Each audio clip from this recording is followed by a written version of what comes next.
Hello guys. आपका फिर से स्वागत है हमारे इस वेब सीरीज के अंदर, जिसके अंदर हम देख रहे हैं हमारा जावास्क्रिप्ट ट्यूटोरियल।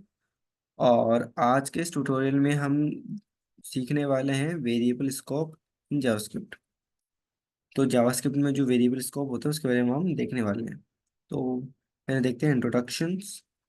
तो firstly, variable scope the refers the accessibility और visibility of the variables within the different parts of code.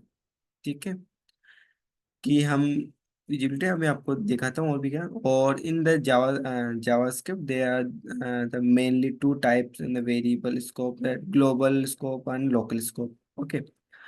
तो इसमें क्या होता है कि अपने जावास्क्रिप्ट में दो टाइप के स्कोप्स हमारे पास पाए जाए, मतलब कि इसमें होते हैं। एक तो होता है ग्लोबल स्कोप, लोकल स्कोप, और एक थर्ड एक और होता है, वो होता है फंक्शनल स्कोप। ठीक है, हम उसके बारे में भी हम देखेंगे नेक्स्ट। तो हम पहले देखते हैं ग्लोबल स्कोप कि ग्लोबल स्कोप होता क्या है।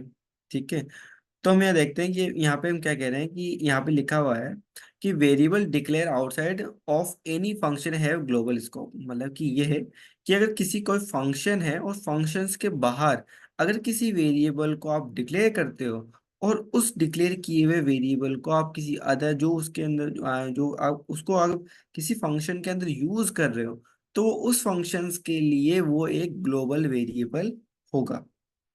ठीक है, तो इसमें इसका मतलब ये है कि ये अभी एक ग्लोबल वेरिएबल है। ठीक है, तो इस तरीके से वर्क करते हैं। तो हम कैसे डिफाइन, जो ग्लोबल वेरिएबल कैसे डिफाइन करते हैं वो इस तरीके से डिफाइन किया जाता है। They can access from any part of the code including within function. ठीक है, तो ये इसके अंदर जो फंक्शंस के अंदर कहीं भी इसको हम यूज कर सकते हैं। दूसरा देखते हैं हम लोकल स्कोप, कि लोकल स्कोप किसे कहते हैं।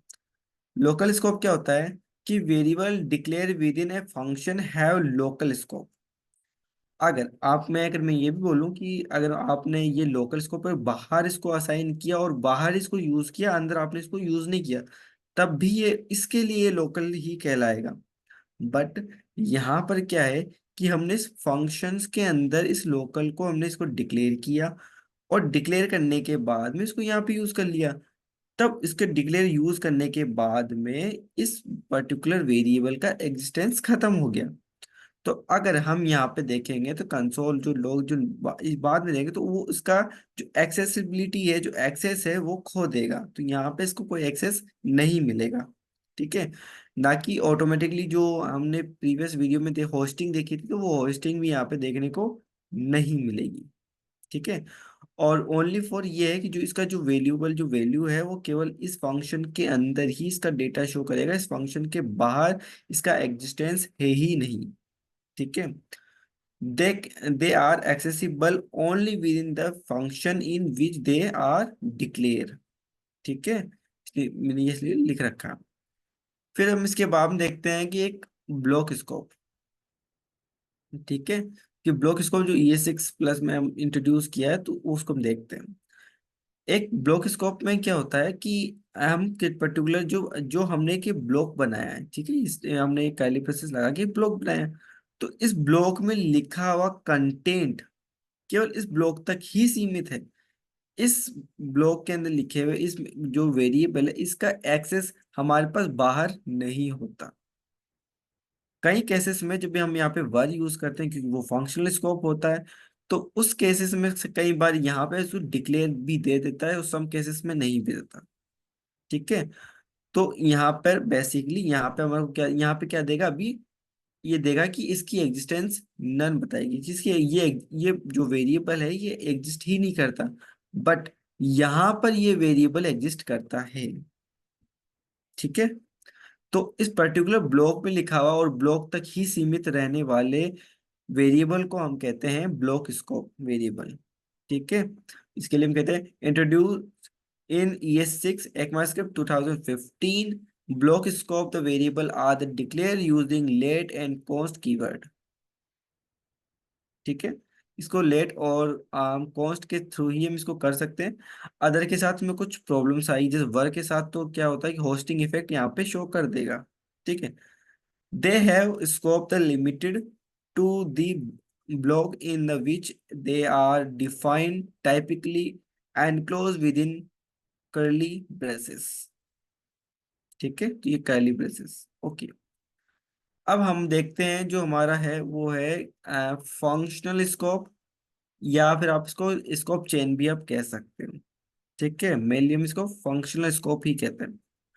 फंक्शनल स्कोप, फंक्शनल स्कोप जब किसी फंक्शंस के अंदर किसी वेरिएबल को हम डिक्लेयर करते हैं और उसका एग्जिस्टेंस उस पर्टिकुलर फंक्शन के अंदर होता है, उसका एग्जिस्टेंस, और उसके अंदर एक फंक्शन के अंदर जो इनर फंक्शंस होते हैं उसके अंदर भी उसका एक्सेस होता है, तो उस फंक्शंस को हम कहते हैं, जो उस तरह के जो वेरिएबल्स होते हैं, इस वेरिएबल्स को हम क्या कहते हैं, फंक्शनल स्कोप वेरिएबल कहेंगे, क्योंकि पर्टिकुलर फंक्शन के अंदर ही वर्क कर रहे हैं।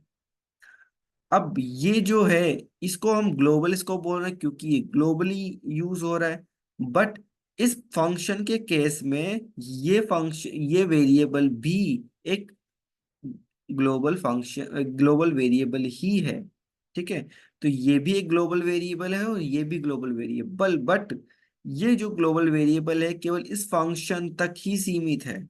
बट ये ग्लोबल वेरिएबल इस फंक्शन, ये पूरे एंटायर स्क्रिप्ट तक इसको एक्सेस हम कर सकते हैं, तो इस वजह से ये ग्लोबल है। और ये फंक्शन तक ही हम एक्सेस कर सकते हैं, और उस फंक्शंस के अंदर जितनी चेन बनेगी या जितने फंक्शंस के अंदर फंक्शंस बनेंगे, एक नेस्टेड फंक्शंस बनेंगे, तो उसमें भी इसका जो है एक्सेस इसका रहेगा। ठीक है, तो इस प्रकार की जो फंक्शनैलिटीज होती है, इस फंक्शनैलिटीज को हम क्या कहते हैं, हम फंक्शनल स्कोप या स्कोप चेन हम कह सकते हैं। इसके लिए मैंने अब कुछ लिखा है कि JavaScript are follow the mechanism called scope chain is resolve variable name. ठीक है। Second, if a variable is not found, ये वेरिएबल फाउंड नहीं in the local scope, JavaScript look for it into the outer scope and so and unit it the reach the global scope. कहने का मतलब ये है कि अगर पहले जो फंक्शन है वो ट्राई करता है कि वो उसी की फंक्शन के अंदर उसको वो सब कुछ सारा डेटा मिल जाए, अगर वो डेटा वहां नहीं मिलता है तो वो बाहर जाता है उसको एक्सेस करने के लिए। जैसे कि फर्स्टली जो आउटर स्कोप है वो यहाँ पे इनर फंक्शन में नहीं मिला, तो उसको इसने उसको बाद में गया इसको आउटर वाले में, तो ये यहाँ पे मिल गया, तो इसने इसकी एक्सेसिबिलिटी यहाँ पे लेकर के इसकी वैल्यू दिखाएगा।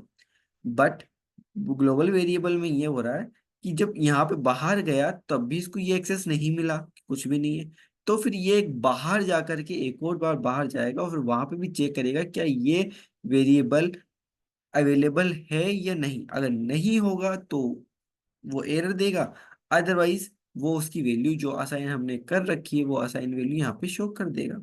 ठीक है। Third, functional scope in JavaScript, it refers to the scope cleared by functions. Variable declared within the function are the scope to the function, meaning they are the accessible only within the function body। जैसा कि मैंने बताया कि केवल इस function body तक ही उसकी सीमित चेन बन जाती है। ठीक है, तो ये हमारे थे functional scope, global scope and block scope. Okay,